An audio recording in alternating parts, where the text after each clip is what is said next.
This is Let's Get Real with your realtor hosts, Mallory Myers and Rob Calabro, talking real life and real estate. All right, from the Buckeye State to the Sunshine State, this is Let's Get Real. We are back live, well, live to us, not to the people that are going to hear it, but awesome. How are you, Mal?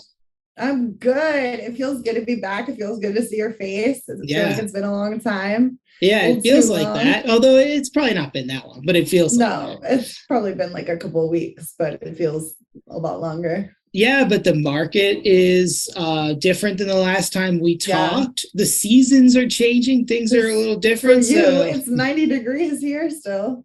Yeah. November 1st. We haven't talked since you guys went through the hurricane. So yeah. So you I don't know, give us a quick update on that and how your area is right now after that has happened. So fortunately, and very, very, very fortunate, Tampa pretty much got out without a scratch. Like many people didn't even lose power, didn't have a tree limb down. Some did lose power for a couple of days. Some did have some big trees come down, but in the grand scheme of what was projected to hit us, like didn't. And it ended up making landfall about 2 hours south.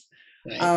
At our, in Fort Myers and Naples and in that area. And Tampa kind of holds a lot of grief and survivor's guilt because like the next day it was beautiful out. The whole next week it was beautiful out. The weather was like in the 60s and sunny. And it was really hard for us to enjoy that, knowing that the destruction that hit our neighbors and how devastating it was to them.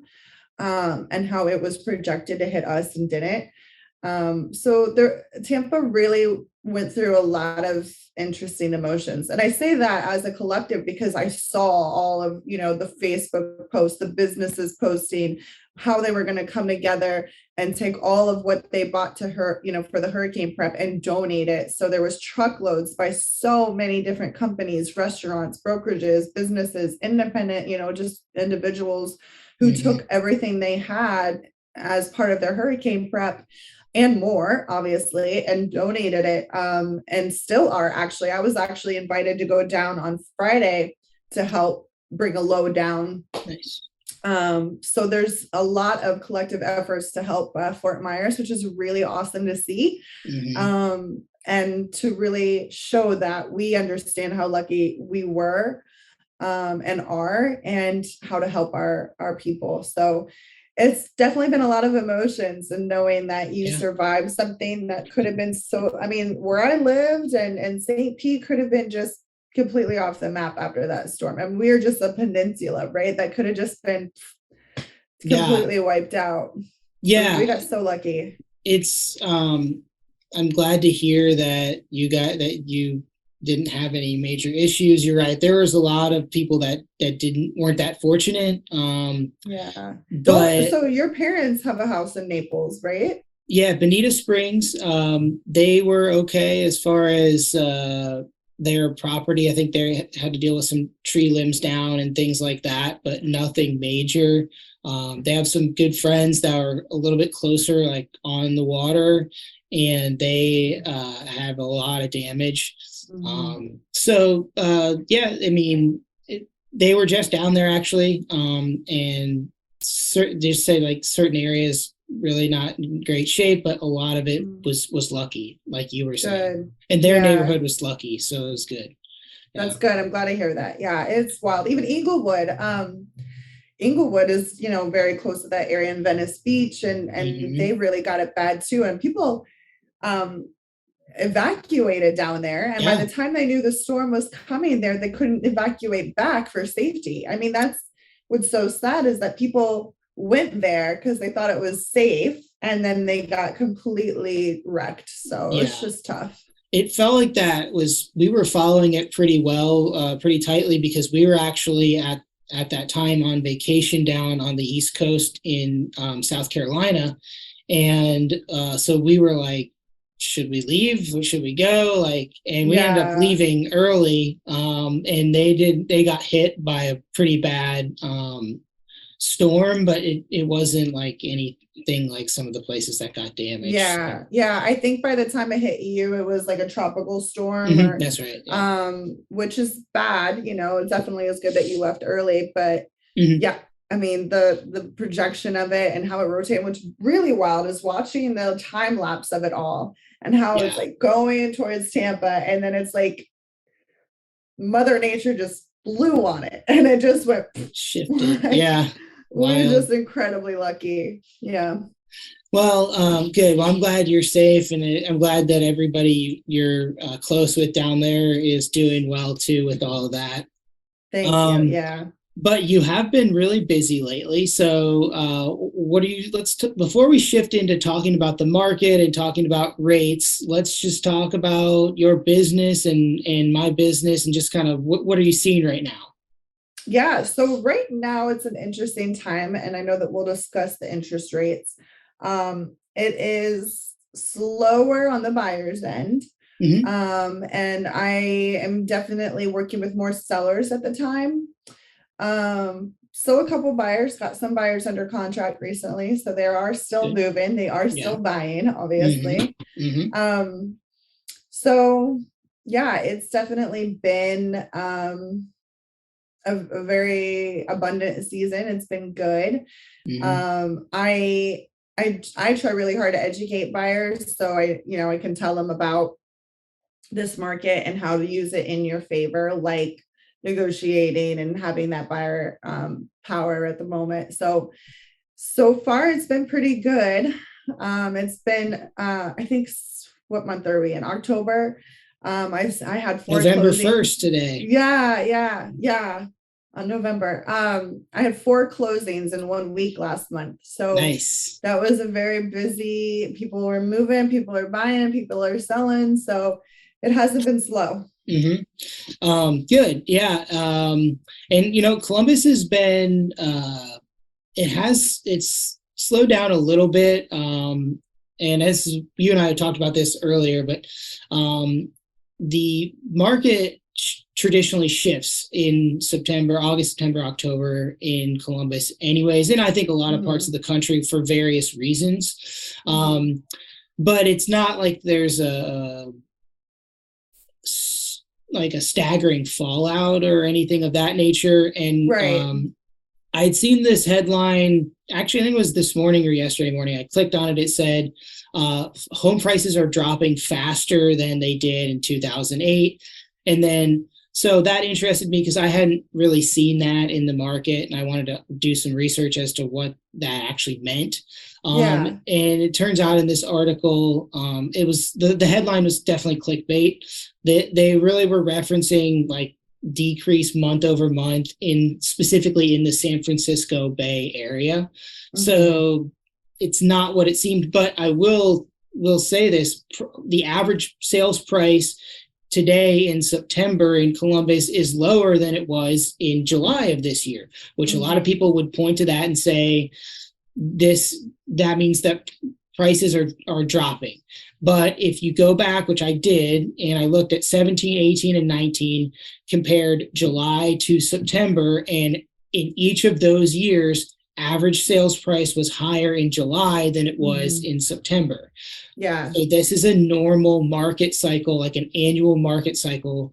And taking the average sales price for just 1 month it's a good statistic, but it doesn't tell you the whole story, because there could be one property or one like condo development or housing development or something that totally skews the market as far as the average or the median sales price for that specific 30-day period, which is why it's better to look at a longer section of time to really try to gauge what it means for the market. And if you look at, I know I'm sure your market is similar, maybe even better, but if you look at year over year data up to today, Columbus is up 10% in average sales price, and month over month this year, October of 22 to October 21, we're up like, I forget what the number is. I checked it this morning, but it was like 12% or something. So across the board, home prices are still appreciating. Yeah. the average price might be a little bit lower in September than it was over the summer, but that's not something that really should surprise anybody. Yeah, and it just depends on who's selling and who's buying what. It doesn't necessarily mean anything. It's the average sales price of what homes are available that month. Right. It's going to be a lot different in September than it is in July, because a lot more people are moving in July than in September. Absolutely. So that's where those changes come from.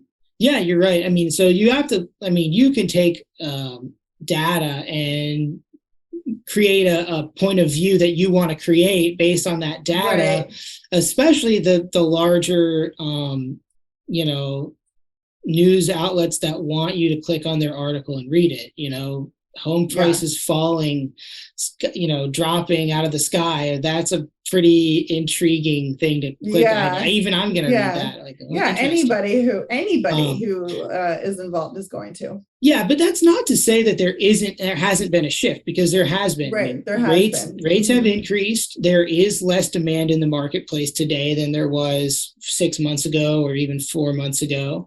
But it's not, in my opinion, it's not something that you have to be, you know, scared about. It's just a natural. We're facing a couple things. We're facing a natural market cycle in the fall, on top of rising rates and changing demand. So there's multiple factors to consider with it. But yeah, you have to be realistic about it. Yeah, you're not going to list your house in the same way today that you did in March of 22. Right. Yep, it really is true. It's very different, and it's up to us agents to educate everybody involved, our sellers, our buyers, and kind of set up the expectations, and to educate, you know, the people on to not be afraid of the rates in the media and the prices are falling and the market's crashing. Right. And that's just not the case at all. So it is up to us and our responsibility to educate. Sure. It's not to say that there's not changes and there's not something different. And it doesn't mean they're bad. It's just different. So you mentioned, you know, you're working with quite a few sellers recently. What kind of conversations are you having with people who are interested in selling in your market right now? What are they concerned with, and what are you optimistic about, and what are you pessimistic about? Yeah. So I'm very thankful to have clients who understand the market. They're like, I know the interest rates are a little bit higher. I don't want to overprice my home. I don't want to be one that keeps having to price decrease it. So that's been really lucky, is them like knowing a little bit about that. They're like, I want to be realistic. Obviously, I don't want to list my home for, you know, a lot, but like, I don't want to be unrealistic. And I think, you know, finding comps right now is really hard, because what sold in August is going to be a lot different than how it sells in November. So we just kind of have to, you know, I kind of have been listing a little bit under what I would usually list a house for based on comps, because we're in a different market, and I don't want to be out there and aggressive when buyers are really struggling to afford certain things anyway, maybe. Right. So I kind of just expressed that we don't want to be the home that lists up here and buyers are kind of just watching, and we have to do a price decrease and a price decrease to finally get to here. Right. You know, let's start here and let the buyers tell us what they think it's worth after that. Yeah. And they have been pretty cool with that. I mean, I'm not listing $100,000 under. I'm not listing, you know, super, super low compared to what they would like. I'm usually going 5 to 10K under what I probably would list, you know, in August, just because we're in a different market. And I would rather have 2 offers than no offers, you know. So it's just kind of setting up the expectations and letting them know that interest rates are higher, so we might not get an offer within 24 hours. You know, we're in a different, if I'm in this new listing I have going live next week, it's around 800,000. Well, that's a different price point. Not everybody can afford an $800,000 home on top of rates and all that stuff. So we just kind of have to have that real conversation that I'm going to do whatever I can to get it sold in that first weekend. But please know that we are in a shifting market. It's a little bit different. So we kind of just have to wait and see. Yeah. you've got different expectations. Doesn't mean homes won't sell. Of course they will. Right. They just might, it depends on the situation. You have to be hyper focused on your whatever the specific location and area is, and you have to look at different factors. What is the new build market like? What is your competition like? What are the buyers in your area, considering? There's just a lot of things you have to be cognizant of as you're selecting that price. It can't only be the property that sold in May and the property that sold in March. And this is how we're pricing. Like? Now you've got to consider that. I mean, those comps are setting the price, and they're going to help with whatever the appraised value is. But there's a lot of other factors that you have to look at. And right now, looking at your competition is really important. And looking at the demand, like one thing, whenever I go to put a property on, I'm always looking at the showing demand. Like if you go into showing times, you can aggregate certain types of data, and you can see how many buyers are looking at, and you can get pretty specific. School district, price point, style of property. Sometimes I think you can even get into the neighborhoods and stuff, but you can see like how many people went into a house that was the same profile as your house in the last 7 days, in the last 15 days, in the last 30 days. And that helps you set a good expectation for what are we going to see. So yeah, it's a little different, but like your listing, there's going to be a buyer out there for it. It's just maybe there's not 12 offers on it. Right. And all we need is one. I don't need 12 buyers. I need one buyer. But price it according to that. Right. Now, I mean, also there are going to be those listings that still do get that type of draw and demand. It might not be an $800,000 price range, but like in Columbus, below median and median priced homes are still moving pretty quick, especially the ones that are nice. My 2-bedroom, 1-bath went under contract, in one day. Honestly, we got an offer before we went on the market. Nice. And it was $20,000 over what we were going to list for. And because it's in such a great area, it's so cute, and it was affordable. It's affordable to people. So you're going to find more people that want that same house versus this unique, funky one that's $800,000. That's going to be a little bit harder to sell. Yeah, and that kind of makes me think of what we talked about earlier before we started recording. Was you have to be aware.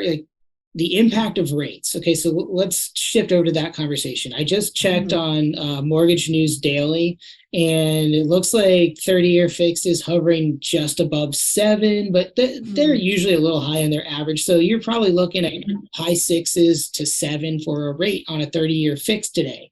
Now, there's a lot of different options. What's your scenario? Could you go with a shorter term, like a 5-1 arm, 7-1 arm, 10-1 arm?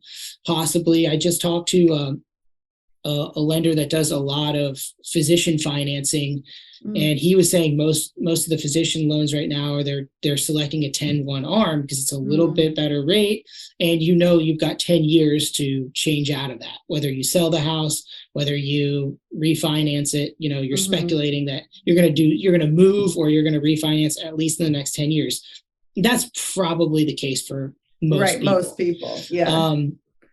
Anyway, so the point I'm getting back to is you've got to know what your payment is and be comfortable with your payment at that rate, knowing that you might be able to refinance it and get a better deal in the next couple years. But obviously don't speculate that you have to do that. You don't want to put yourself in a position where I have to refinance it in the next 6 months or I can't afford it. Like that's not where we want to be. That's not good. No. Which brings me to another thing that we were talking about is the article I sent over to you, which was talking about some of the economics of what's to be expected. This was a podcast I listened to. It was mostly geared towards multifamily housing, but it's sort of just talking about the economics. And what they were saying is they didn't expect the fallout or the default rate to go crazy like it did in 2008 because people have a lot more equity in their homes. Yeah. and most people are locked into a pretty low rate. So they're not necessarily going to be forced into a situation where they have to sell the house, they have to move, or they can't afford it. They're most likely going to be in a situation where it's like, oh, I just have to stay. I just can't move.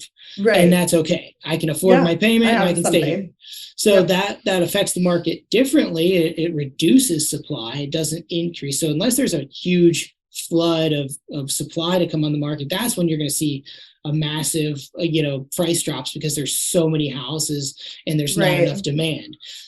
Something like an iBuyer, going belly up, that has, thousands of houses that like Open Door or something like that. Now it's not, from what I hear, Open Door is doing pretty well, like with their cash position. So that's not likely to happen. But yeah, let's say a company like that just floods the market with inventory because they go bankrupt.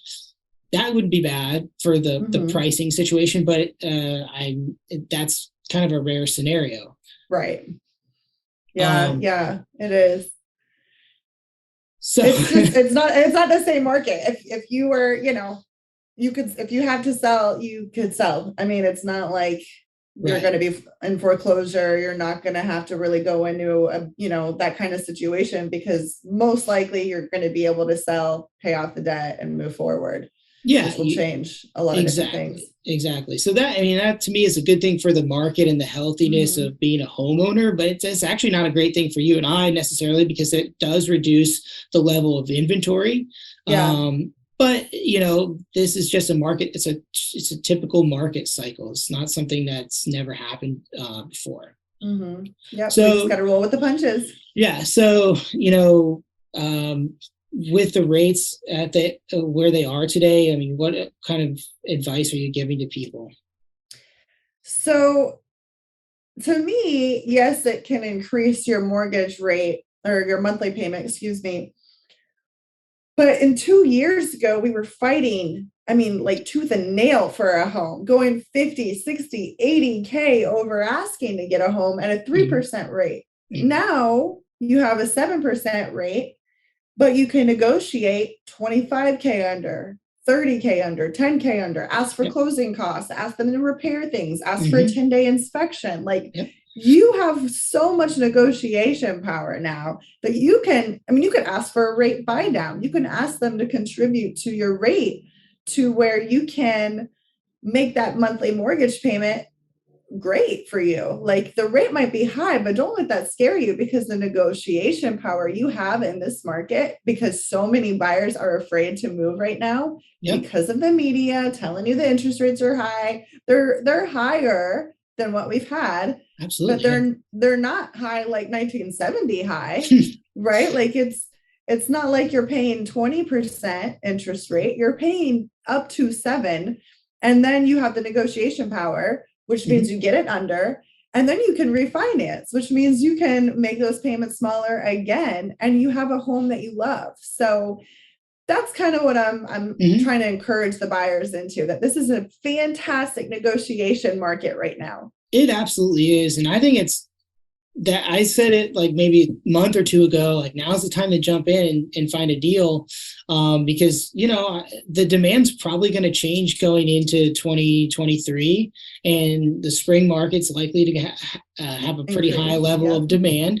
And where will rates be? We don't know. I mean, I've heard forecasts that it's going to go up again before the holidays, and then maybe into the late spring we'll see them decline slightly, but who knows? I mean, I've heard that we might see a decrease sooner than we, than expected. So who knows, really? Right. And those decisions haven't even been made yet by the people, at the Fed or whoever that make that decision. So we don't know. But the point is, as demand goes up in the spring market, if rates aren't insane, then it's going to be a more competitive market than it is right now. So you can take advantage of it, especially if you're in a situation where you've got to, you really are dragging your feet, but you've got to make a move for one reason or another. We talked about rates. We talked about the news headlines. Specific to your market, is there any other advice that you have for people? I really think it's just to not be afraid to ask, to not reach out to an agent in your area that you trust, and kind of just educating you. I just think again, I press this point so often that it's up to us to educate our clients. And I think our market, especially Florida, I mean, people forget that it's November, right? So they're still moving and shaking like it's summer. So there's still a bunch of listings that are hitting the market. There's still inventory that's coming. We don't slow down because we don't get a bunch of snow to stop us. We're still moving. And snowbird season is upon us. So a lot of people are coming into the state. So I think that we are a market that never slows down. We definitely slow down in, the beginning of the school year and the school year timeframe, but it's not as busy as summer. But at the same time, we don't necessarily notice a huge slower season. That's for us at least. And don't forget, you got elections coming up in I think about a week. And traditionally, people are scared going up to election, and then the election occurs, and then they're like, "Oh, okay, we're still alive." I don't know what they think is going to happen. So then they get, they're a little bit more enticed to get out there. Exactly. You mentioned it. Well, you mentioned a minute ago about repair or having the ability to negotiate again, and as of recently, I think I've gone through like 3 or 4 repair negotiations. And it was funny. I was joking with the other agent on one of these, negotiations that we're going through. And she was saying how it had been like 2 years since she'd gone through, and this is a pretty high volume agent, like 2 years since she'd even gone through a repair negotiation. And, I hadn't been that long for me, but but it was in the spring, it was a lot more rare. Like you take it as is, whether you're doing an inspection or not, you were most likely taking the property in as is condition, where now, we had a deal recently where I think we negotiated like close to $10,000 off, not just off the price, but close to $10,000 worth of credits and repairs. And I mean, that's a significant number that you would not have achieved, a few months ago. So it's actually a great thing. I mean, it's nice to be a buyer in that position to say like, oh, I don't have to deal with necessarily doing that repair on my own. Now, there's always going to be things you got to deal with as a homeowner. Never going to get it perfect, but it's nice to have that back in play a little bit. Yeah. And I mean, most agents know, for here, we have to have a clean 4-point to get insurance. So regardless of the market that we were in, we were still requesting any items that were on the 4-point to be taken care of by the seller. Whether or not they were going to do it, the majority of them did. Like, we have to have this repaired, and I'm not going to have my buyers pay for it because it's not their home yet. So we still went through those negotiations. However, it's a market where if you have issues in regards to a home and the home's been sitting for 30 days and they're under contract now, they're not going to want to go back on the market and then have the taintedness of it being back on the market. They're going to fix those issues for you. You're going to come to some sort of terms. It's that's how it always used to be. I mean, was talking to a lender friend of mine yesterday about what the market was like when we first got into real estate, and he was saying that a lot of agents he works with were really getting scared because they're like, oh, I put a listing on and I didn't get an offer like instantly. And they're like, he was talking to an agent, was like telling him that she's like gonna retire and get out of the business because she's worried about that. And I just thought it's kind of interesting. Like, when I first got into real estate, I worked as a buyer's agent, and basically I would, if I if I showed a property that my client was interested in and said, hey, like, let's start up the paperwork to make an offer, like in my mind, I was like, all right, gonna get this deal, because like Right. that was the climate. You could negotiate. We'll offer a little bit below, they'll counter back a little bit more, then we'll do a repair negotiation. There was no worry if another offer coming on the table. Yeah. You were like, all right, let's negotiate, let's talk, you'll get the offer soon. Yeah. And it was, and everybody, it was actually kind of nice because the seller was happy to work with you. They were happy to have an offer. They didn't necessarily have the expectation that they were going to get 25 over their list price. In fact, they probably had the expectation that they were going to get 5 or 10 below. And so different scenario, but it's really not a bad thing for any of the parties involved. In fact, it's sort of a more fair playing field.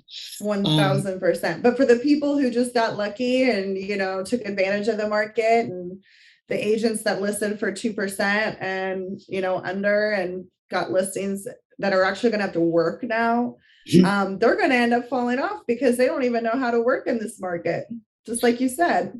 Yeah, I mean, we might see an exodus of some of the agents, but there's a lot of smart ones that will, stick it out with us. But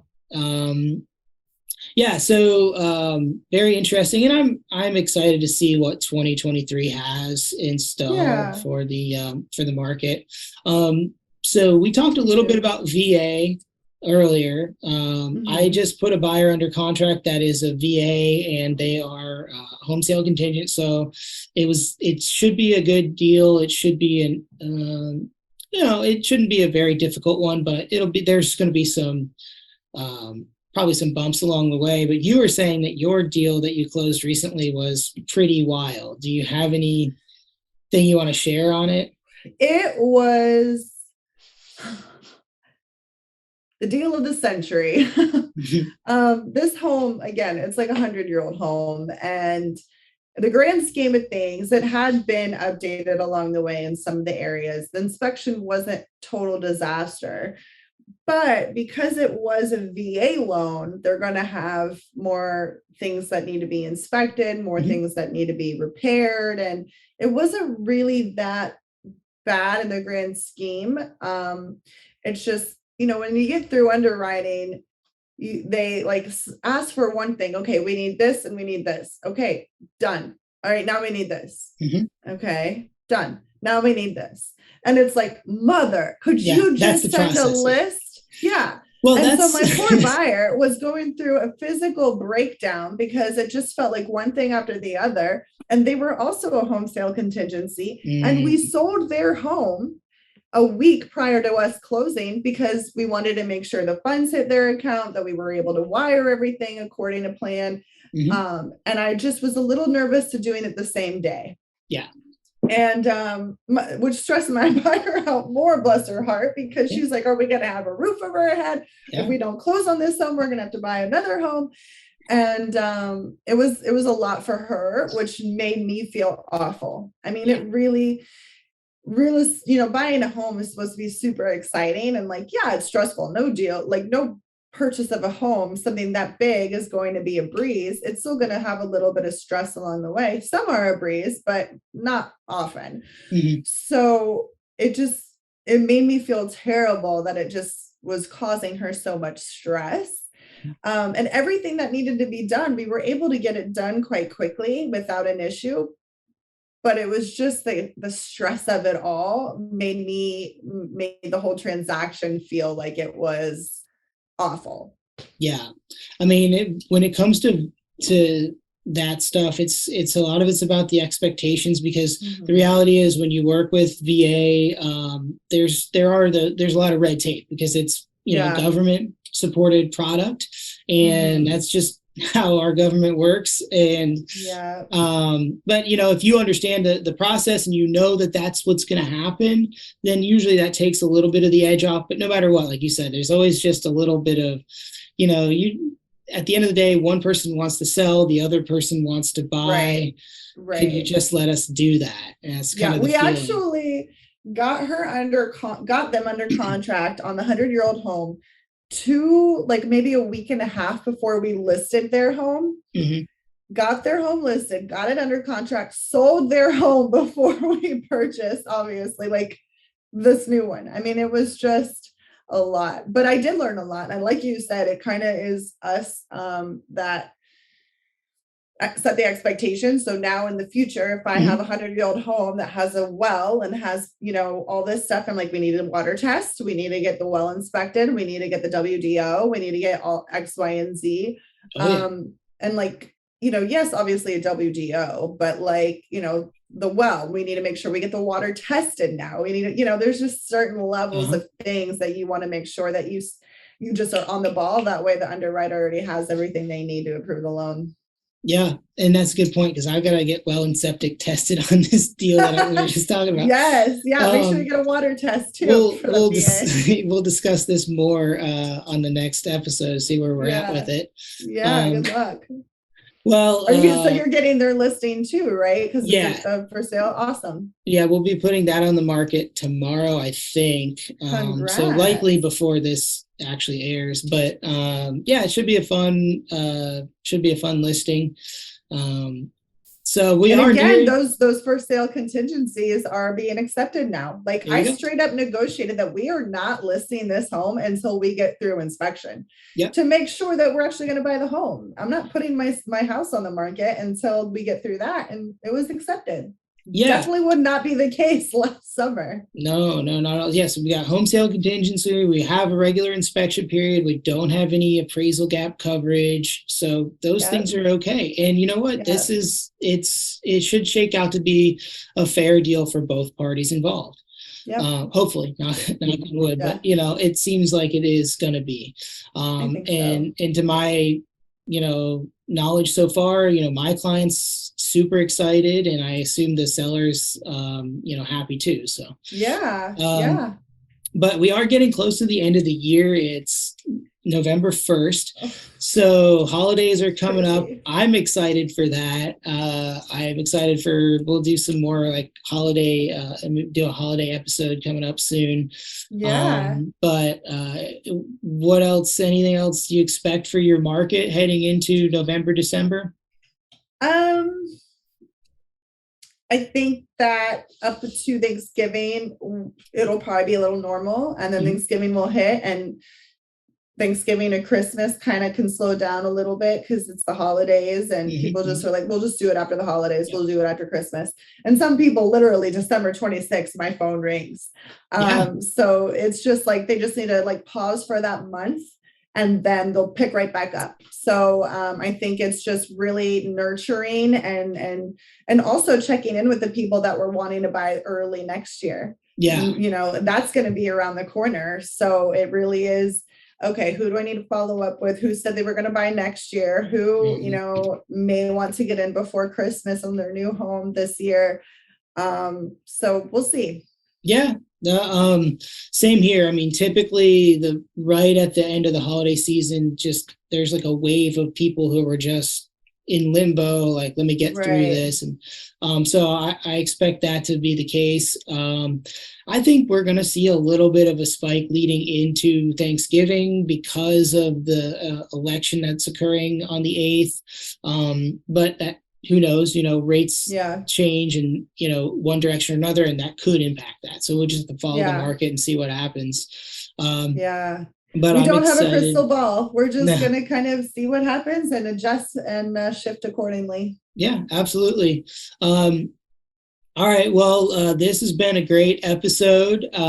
We will definitely get back on here for another one leading into Thanksgiving. Are you coming to Ohio for Thanksgiving? For Christmas. All right. Yeah. Good. Then we'll get together in person and do a recording there. I can't wait. All right. Awesome. Well, thank you everyone for listening, and we'll talk to you